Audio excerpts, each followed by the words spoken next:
Hey guys, Master Boone Brown, Ancient Ways Martial Arts Academy in Bradenton, Florida. A couple of weeks ago I did a life lesson for my teen and adult class, and after the classes I had some of my adult students come to me and say, Master Brown, that was an awesome lesson. I really needed that. Thanks. I know you did it just for me. And I'm glad I was able to help guys, and these lessons are a big part of what we do here at the studio, and I do a watered down version for the kids, and oftentimes it's like right over their head, but we try to treat everybody like adults. Kids want to be treated like adults, adults want to be treated like adults, so that's the way we do it. But anyway, the lesson went really, really well, and I do have some students that are not here right now because they're away at college, and I know they're still training with the martial arts clubs on campus, but they're missing this aspect, and one of them actually wrote me and said, I missed those lessons, can you give us one? So here's one. And guys, I definitely feel this lesson is important, not just for you, but for everyone, myself included. All right, so a lot of times in life we see people that get like really, really close to success, whether it's in business or whether it's towards their black belt or whether it's in school or their personal lives, and then they do something to mess it up. And a lot of times they'll be like, no, it was the economy, or no, I injured my knee, or I had too much homework, or I had this other projects to do that kept me from studying for the exam, or whatever it is, guys. You're all 100% wrong. None of those are the things that kept you from being successful. The one thing that kept you from being successful was something we refer to as self-loathing.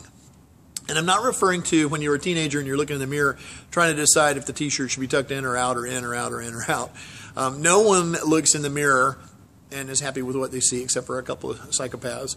And the rest of us look and we can all see something that we don't like. And that's just perfectly natural. The self-loathing I'm talking about is the self-loathing that's deep inside. And it comes from a lot of different sources, but people will allow that self-loathing to affect them and keep them from succeeding because they don't like themselves and they don't feel like they deserve success, no matter how much their instructors or their teachers or their parents tell them that they do. Now, here's the cool thing is now that you're aware of it, you have a good chance of beating it. So let's talk about where it comes from a little bit. A lot of times it comes from parents saying, you're just not very good at that, or that's not your thing. Or why can't you do it like your cousin or your brother or whatever? And parents, don't do that. Everybody is special. Everybody's got their special talents. Be a good finder. In class, if I've got a kid who's got his hands up, but his stance is terrible, first thing I'm going to do is I'm going to praise how awesome his hands are. Man, you got awesome hands. Give me a high five. Very good. Let's make that stance a little bit bigger. Excellent. Now that's a strong warrior stance. Give me another high five. Okay, I praised him. I corrected it. I praised him. He doesn't realize I corrected him. All he knows is he feels really good about being here today because all that praise he's getting. Now, at intermediate and advanced level, we pull back a little bit because at that point they're beginning to understand the correction is a show of love and care and concern. But we correct in a way that makes them feel like we're helping them, not being critical. And that's the thing that's different between someone who's an instructor and like that coach that we all had at one time in our lives, right? All right, so make sure, though, that when you are correcting, whether it's your kid or whether it's another kid or whether it's a friend or a family member, that you do so in a way that's uplifting and empowering. Remember, when you criticize people, it just drags them down. When you're sarcastic with people, it beats away at their subconscious. And they may get the joke and say, ha, ha, that's funny. The reality is it still affects them. So avoid using sarcasm and things of that nature. When I was a kid, we had a neighbor who was not very nice.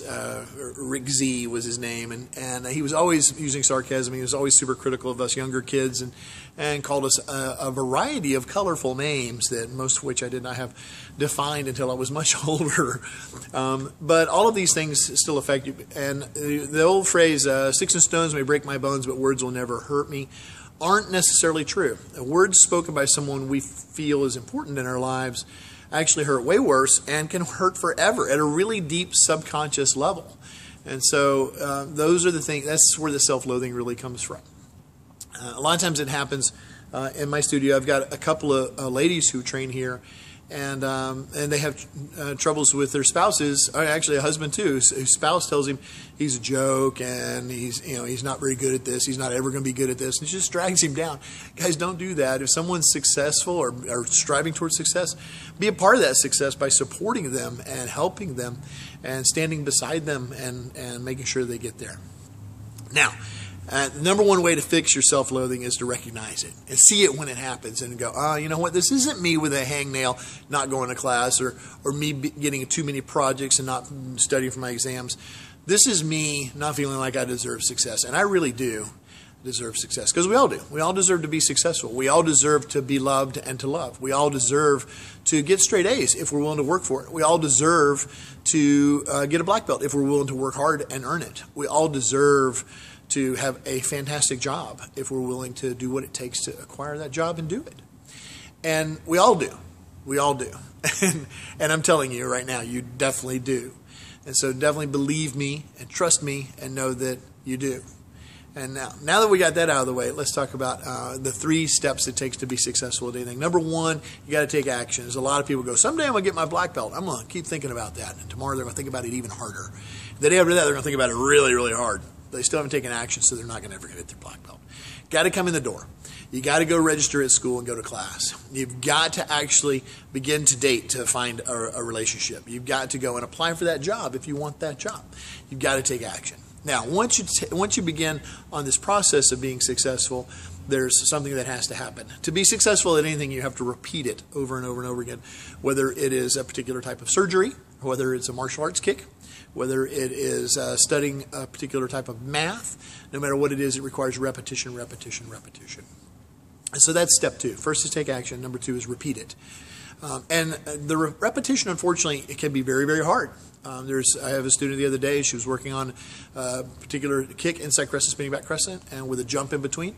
And it was every time she would do it, she'd get mad at herself, put her hands on her head, and be upset. And she's not embracing the repetition. She's letting it beat her down. Every time she stops and criticizes herself, she's taking 2 steps back. So I stopped her. I said, I want you to nonstop do this 50 times. Ready, set, go. And I counted for her and just kept her going, kept her going. By the time we got to 15, she was doing great. But it was because I made her stop beating herself up and go forward. And so if it gets too hard, just know you got to embrace that repetition. If it's too tedious, doesn't matter. You still got to embrace that repetition. And don't just do it because you know you got to. Do it because you love the fact that you're repeating that and that you see yourself getting better at it. Now, the third thing to help you succeed is to push through. Every mountain climber in the world is ever trying to summit a mountain wanted to quit 2 or 3 times on their way to the top. Every runner who ran a marathon wanted to quit 2 or 3 times on their way to the end. I ran cross country in high school, and even those short little races, there was several times where I'm like, man, I don't want to quit this bad. But my team is supporting me. My coach is supporting me. Expectations of friends and family is going to make me get to the top of that mountain, finish that marathon, whatever it is. My team supports me. Now, if you don't have a good supportive team at home, you need to get one. I can't tell you the value of having my wonderful wife at home standing beside me, encouraging me and telling me all the great things that I'm doing to help me to stay focused on that success and to not let self-loathing get in the way. Now, we all have self-loathing, guys, and it was kind of interesting that this week I had people say to me, you know, that lesson was for me, thank you very much, when in reality, the lesson was for me. And I hope that you got something out of it too. And remember that when you recognize that it is self-loathing that's slowing you down, push it aside and know that you deserve to succeed. And we all do. And go after it. Take action. Repeat it. Push through. Have a great week, guys. Master Brown, Ancient Ways, Martial Arts.